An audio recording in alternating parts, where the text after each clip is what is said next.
We do begin with that bizarre and terrifying drama that unfolded today. A father and well-known lawmaker stabbed a number of times, rushed to the hospital, doctors racing to save his life.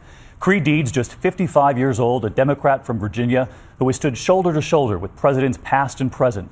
Tonight, who would target him? Sadly, it turns out investigators aren't looking far beyond the home. Here's ABC's national correspondent, Jim Avila.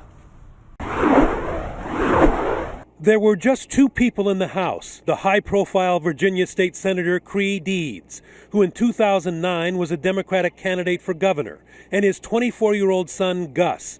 Authorities believe an early morning fight in this remote Western Virginia mountaintop home left the father and son battling for life.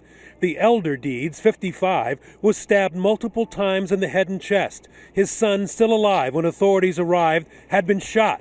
We are looking into this as an attempted murder and suicide.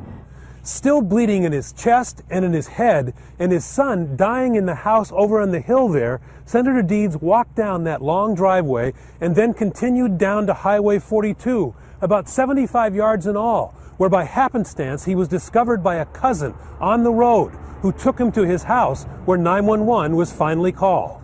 The senator was airlifted to University of Virginia Hospital about 90 miles away, where he's now in fair condition and has spoken to investigators. His son died of his wounds before he could be transferred. Adding to the mystery of what happened here, the senator and his son were described as close, and according to the Richmond Times-Dispatch, Gus was the subject of an emergency custody order just yesterday, which compelled him to submit to a mental health evaluation. Doctors wanted to hold him longer, but the Times-Dispatch was told there were no beds available in the entire western part of the state.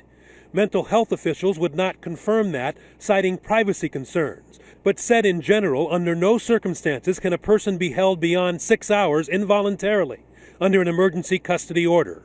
State police were asked about the report late today. No, state law actually prohibits us from acknowledging any kind of emergency detention order or temporary detention order. The local sheriff told reporters he knew Gus well. No problems at all with Gus. He's a super nice kid.